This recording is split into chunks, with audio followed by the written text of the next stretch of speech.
अस्सलामुअलैकुम, welcome to binary classroom. और आज की इस क्लास में हम लोग इफ़ एल्स स्टेटमेंट देखने वाले हैं।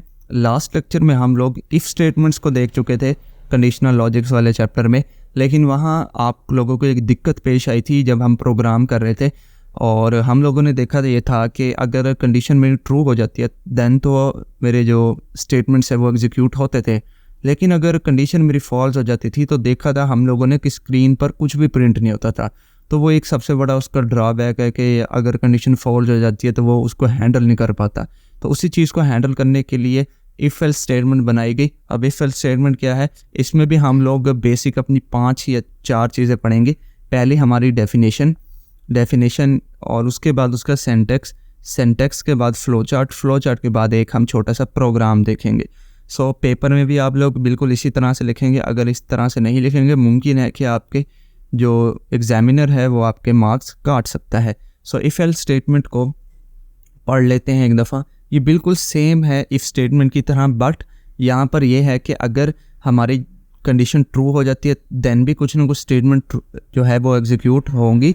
इन केस अगर मेरी जो कंडीशन है वो फॉल्स हो जाती है देन भी मेरे पास कुछ ना कुछ स्टेटमेंट्स एग्जीक्यूट होंगे। So if else statement is an other type of if statement. ये एक इफ़ स्टेटमेंट की एक दूसरी किस्म है। It is used for making two way decision. वो क्या थी, वन वे डिसीजन करती थी इफ़ स्टेटमेंट। ये क्या करती, two way decision. Two way decision का क्या मुराद है कि अगर कंडीशन ट्रू होगी देन भी कुछ ना कुछ डिसाइड करके आपको एग्जीक्यूट करा के देगी, अगर कंडीशन फॉल्स होगी देन भी आपको कुछ ना कुछ एग्जीक्यूट करा के शो कराएगी। It execute one block of statement when the condition is true. अगर मेरी कंडीशन ट्रू है तब जो है वो पहला ब्लॉक एग्जीक्यूट कर देगी, and the other when it is false. और जो दूसरा ब्लॉक होगा वो उस वक्त एग्जीक्यूट करा देगी जब मेरी कंडीशन फॉल्स होगी। In any situation one block is executed and the other block is skip. कहते हैं कि किसी भी सिचुएशन में एक ब्लॉक एग्जीक्यूट होगा और एक स्किप किया जाएगा। ठीक है, इस बात का क्या मतलब है, इस बात को मैंने नीचे यहाँ लिमिटेशन में लिख रखा है। तो ये भी 2 नंबर का एक शॉर्ट क्वेश्चन आ सकता है कि what are the limitation of if else statement. अब इसकी लिमिटेशन ये है कि जो हमारे पास 2 ब्लॉक होंगे, कंडीशन ट्रू वाला और कंडीशन फॉल्स वाला, वो ऐसा कभी भी नहीं होगा कि दोनों ब्लॉक एग्जीक्यूट होंगे। ठीक है, और ऐसा भी कभी नहीं होगा कि उन दोनों ब्लॉक एग्जीक्यूट नहीं होंगे। नहीं, उनमें से एक ब्लॉक एग्जीक्यूट होगा तो दूसरा नहीं होगा, दूसरा होगा तो पहला नहीं होगा। तो ये इसकी लिमिटेशन है। Both block of statement can never be executed. दोनों कभी भी एग्जीक्यूट नहीं हो सकते। And both block of statement can never be skipped. और ना ही दोनों कभी स्किप किए जा सकते हैं, एक ना एक तो एग्जीक्यूट होगा ही होगा। अब इसका कंडीशन यहाँ तक हाफ तो सेम है इफ़ कंडीशन वाला, यानी कि पहले आप इफ़ लिखेंगे, उसके बाद कंडीशन यहाँ पर पुट करेंगे, देन उसके बाद कर्ली ब्रैकेट और यहाँ पर अपना ब्लॉक ऑफ स्टेटमेंट्स लिख देंगे। यहाँ तक तो सेम है जो हम लोग कल पढ़ चुके हैं। एडिशनल इसमें क्या चीज़ है, यहाँ पर एल्स का कीवर्ड आ रहा है। एल्स लिखेंगे अगले लाइन में और कर्ली ब्रेस डालेंगे और यहाँ पर ब्लॉक 2 की स्टेटमेंट लिख देंगे। अब इससे होगा क्या कि अगर मेरी कंडीशन ट्रू हो जाती है देन ये ब्लॉक 1 वाली स्टेटमेंट्स एग्जीक्यूट हो जाएंगी। अगर मेरी कंडीशन फॉल्स हो जाती है तब ये इफ़ की तरह खाली नहीं छोड़ेगा स्क्रीन। ये जब ब्लॉक 2 में जो कुछ हमने लोगों ने लिखा होगा वो एग्जीक्यूट कर देगा। फ्लो चार्ट की तरफ देख लेते हैं इसका। सो फ्लो चार्ट में सिमिलर है इफ़ की तरह, बट यहाँ पर एक एक्स्ट्रा चीज़ है, वो ये है कि यहाँ पर भी फ्लो ऑफ एग्जीक्यूशन जैसे ही कंडीशन को चेक करेगा, कंडीशन को चेक करने के बाद ट्रू या फॉल्स का फैसला डिसाइड करेगा।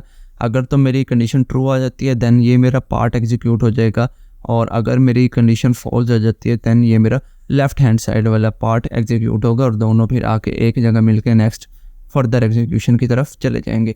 तो इस तरह से आप लोग इसका फ़्लो चार्ट बना सकते हैं। फ़्लो चार्ट भी लाजमी बनाना होता है आप लोगों ने पेपर में। अगर आप लोग इसको इनकम्प्लीट लिखेंगे तो आप लोगों को एग्ज़ाम में पूरे नंबर नहीं मिल सकते। सो नेक्स्ट हम लोग बढ़ते हैं अब इसके प्रोग्राम की तरफ। ये मैंने वहीं लास्ट लेक्चर वाला प्रोग्राम ओपन कर लिया है, और लास्ट लेक्चर में हम लोगों ने ये प्रोग्राम देखा था कि हम लोगों ने उसको कोई गिवन नंबर दें और वो हमें ये बताएगा कि वो इवन है या नहीं है। अगर वो वहाँ पर हम लोगों ने ये देखा था कि अगर इवन था तो मैं इसको एक दफ़ा फिर से भी आपको चेक करा देता हूँ यहाँ पर 12 करके। तो अब हम लोगों ने ये देखा था कि अगर हमारा जो नंबर है वो इवन है देन तो मेरे पास यहाँ लिखा हुआ आता था कि the given number is even.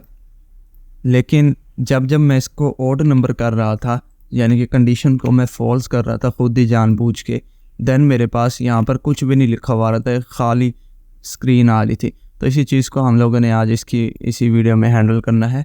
सो यहाँ तक तो क्लियर है ना। इफ़ लगाई, कंडीशन लगाई, कंडीशन के बाद प्रिंटफ और गिवन नंबर इज़ इवन। अगर ये मेरे पास कंडीशन फॉल्स हो जाती है, देन मैं क्या करूँगा, सिंपल एल्स लिख दूँगा इसके आगे। एल्स लिख के नेक्स्ट मैं इसके अंदर कर्ली ब्रैकेट डालूँगा और कर्ली ब्रैकेट के अंदर मैं यही प्रिंटफ उठा के कॉपी और यहाँ पर पेस्ट कर रहा हूँ। और इस दफ़ा मैं इस इवन की जगह क्या लिख दूँगा, ऑड लिख दूँगा। अब देखें यहाँ पर होगा क्या, ये यहाँ पर देखें गौर से, नंबर है मेरा 13 जो कि ऑड नंबर है। अब अगर इसको मैं एग्जीक्यूट करके रन करूँ तो देखें मेरे पास आ गया the given number is odd. ठीक है, इस दफ़ा खाली स्क्रीन नहीं आ रही, ये देख लो। अब इस चीज़ से हम लोगों ने उस प्रॉब्लम को अपनी हैंडल कर लिया कि अगर कंडीशन ट्रू होती है दैन भी हमारे पास कुछ ना कुछ ब्लॉक एग्जीक्यूट होगा, अगर फॉल्स होती है दैन भी कुछ ना कुछ ब्लॉक एग्जीक्यूट होगा।